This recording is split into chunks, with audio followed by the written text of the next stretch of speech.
नमस्कार। आज हम बात करने वाले हैं जेनेटिक्स की, पर वैसे नहीं जैसे आपने स्कूल की किताबों में पढ़ी होगी। हम उस सरल दुनिया से आगे बढ़ेंगे और देखेंगे कि असल में आनुवांशिकी कितनी जटिल और फैसिनेटिंग है। यहाँ अपवाद असल में अपवाद हैं ही नहीं, वो तो नियम का ही एक हिस्सा हैं। हम सबको मेंडेल के मटर के पौधे याद हैं, है ना? एक प्रभावी जीन, एक अप्रभावी जीन और सब कुछ कितना सीधा साधा लगता था। पर क्या असल जिंदगी की जेनेटिक्स भी इतनी ही सिंपल है? तो चलिए आज इसी आम धारणा को तोड़ते हैं और देखते हैं कि सच्चाई कितनी ज्यादा दिलचस्प है। ठीक है, तो शुरुआत वहीं से करते हैं जहां से हम सबने की थी, ग्रेगर मेंडल के बगीचे से। उनका दिया हुआ क्लासिक प्रभावी बनाम अप्रभावी मॉडल, वही हमारी समझ की पहली सीढ़ी है।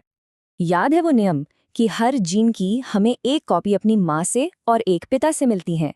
इन्हें एलील कहते हैं, और अगर इनमें से एक भी प्रभावी यानी डोमिनेंट हुआ तो बस उसी का राज चलेगा। यही है मेंडेलियन जेनेटिक्स का सार। लेकिन जैसा मैंने कहा, असली कहानी तो अब शुरू होती है। और यहीं से जेनेटिक्स का असली मजा शुरू होता है। ये जो प्रभाविता या डोमिनेंस है ना, ये कोई ऑन ऑफ का स्विच नहीं है। ये तो एक स्पेक्ट्रम की तरह है जिसके कई अलग अलग रंग और रूप हैं। तो पहला मोड़ आता है अपूर्ण प्रभाविता के साथ। यहाँ कोई भी जीन बॉस नहीं होता। दोनों अलील एक दूसरे पर पूरी तरह से हावी नहीं हो पाते।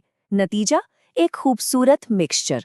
जैसे आप लाल और सफेद रंग मिलाएं तो गुलाबी बन जाता है, बस वैसा ही कुछ।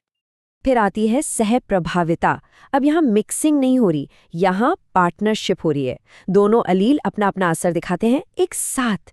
जरा सोचिए, एक ऐसा फूल जिस पर लाल धब्बे भी हैं और सफेद भी, दोनों रंग अपनी पूरी पहचान के साथ मौजूद हैं। अब इस कॉम्प्लेक्सिटी को समझने के लिए एक असली बीमारी का उदाहरण लेते हैं, सिस्टिक फाइब्रोसिस। सवाल ये है कि इसका एलील प्रभावी है या अप्रभावी। जवाब उतना सीधा नहीं है जितना लगता है। तो इसका जवाब क्या है? मजेदार बात यह है कि जवाब इस पर निर्भर करता है कि हम इसे किस लेवल पर देख रहे हैं।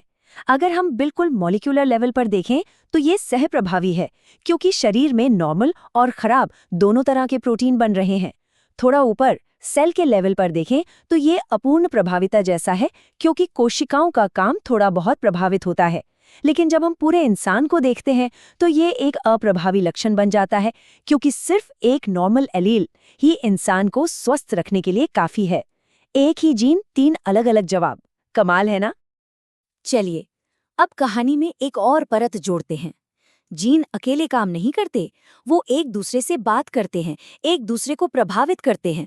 बिल्कुल एक ऑर्केस्ट्रा की तरह, जहां अलग अलग इंस्ट्रूमेंट्स मिलकर एक धुन बनाते हैं। इसका सबसे बढ़िया और जाना पहचाना उदाहरण है हमारा अपना एबीओ ब्लड ग्रुप। यहाँ ए और बी अलील दोनों ही ओ अलील पर हावी हैं। लेकिन जब ए और बी एक साथ आ जाते हैं तो कोई पीछे नहीं हटता, वो सहप्रभावी हो जाते हैं और एबी ब्लड ग्रुप बनाते हैं। देखा, यहाँ भी मेंडल के नियम थोड़े से मुड़ गए। लेकिन कहानी में एक और ट्विस्ट है। क्या हो अगर कोई छुपा हुआ मास्टर स्विच जीन हो जो इस पूरे एबीओ सिस्टम पर ही पर्दा डाल दे, उसे कंट्रोल कर ले? ये एक दिलचस्प सवाल है जो हमें जेनेटिक्स के एक और जरूरी कॉन्सेप्ट की ओर ले जाता है। जेनेटिक्स की भाषा में इस मास्टर स्विच वाले खेल को कहते हैं एपिस्टेसिस। सोचिए, एक जीन इतना पावरफुल है कि वो किसी दूसरे बिल्कुल अलग जीन के काम को पूरी तरह से छिपा सकता है। इसका सबसे हैरान करने वाला उदाहरण है बॉम्बे फिनोटाइप, जिसने ब्लड टाइपिंग की दुनिया में हलचल मचा दी थी। तो होता क्या है, इसे ऐसे समझिए। हमारे ब्लड सेल्स पर ए या बी एंटीजन लगने के लिए एक फाउंडेशन, एक बेस की जरूरत होती है। इस बेस का नाम है कंपाउंड एच, और इसे एच जीन बनाता है। अब अगर किसी में एच जीन की खराब कॉपी यानी एच हो तो वो फाउंडेशन ही नहीं बनता। और जब फाउंडेशन ही नहीं है तो एबीओ जीन, चाहे ए हो या बी, वो अपना एंटीजन कहाँ चिपकाएगा? कहीं नहीं। नतीजा, भले ही उस इंसान का असली जीनोटाइप ए, बी या ए भी हो, टेस्ट में उसका ब्लड ग्रुप हमेशा ओ ही दिखेगा। अब तक हम सिर्फ न्यूक्लियस के अंदर मौजूद डीएनए की बात कर रहे थे, पर विरासत की कहानी सिर्फ यहीं तक नहीं है। हमारे सेल के दूसरे हिस्सों में भी जेनेटिक जानकारी छिपी होती है। इन दोनों में एक बहुत बड़ा फर्क है। न्यूक्लियर डीएनए तो हमें मम्मी पापा दोनों से आधा आधा मिलता है, लेकिन साइटोप्लाज्मिक डीएनए जो हमारे सेल के पावर हाउस यानी माइटोकॉन्ड्रिया में होता है, वो हमें सिर्फ और सिर्फ हमारी माँ से मिलता है। ऐसा इसलिए क्योंकि पिता के स्पर्म से सिर्फ न्यूक्लियस आता है, जबकि माँ के अंडे में पूरा का पूरा साइटोप्लाज्म और उसके सारे हिस्से मौजूद होते हैं।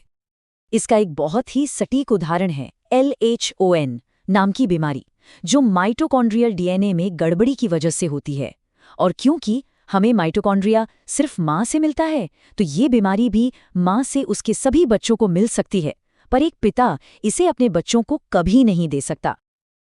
और कहानी को थोड़ा और घुमावदार बनाने के लिए ये भी याद रखना होगा कि जीन ही सब कुछ नहीं है।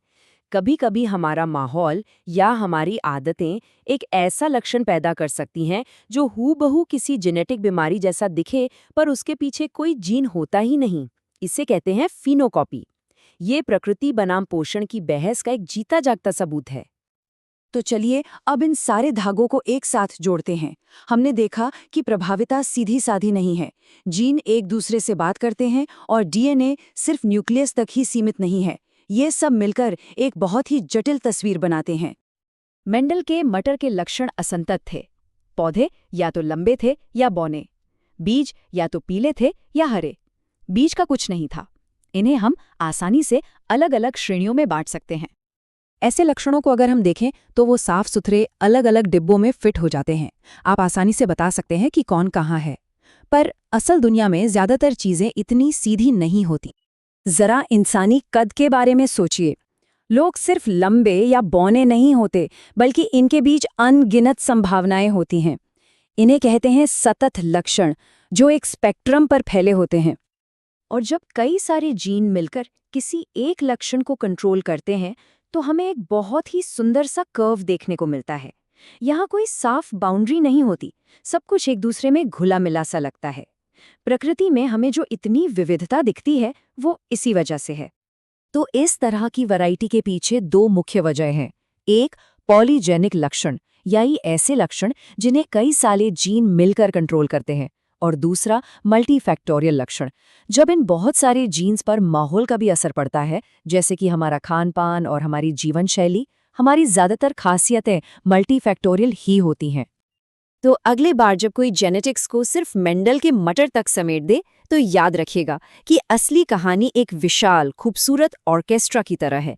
और अगर हमारे जीन इतनी गहरी और जटिल कहानी सुनाते हैं, तो ये सोचना कितना रोमांचक है कि हम तो अभी बस उसकी धुन को समझना शुरू ही कर रहे हैं।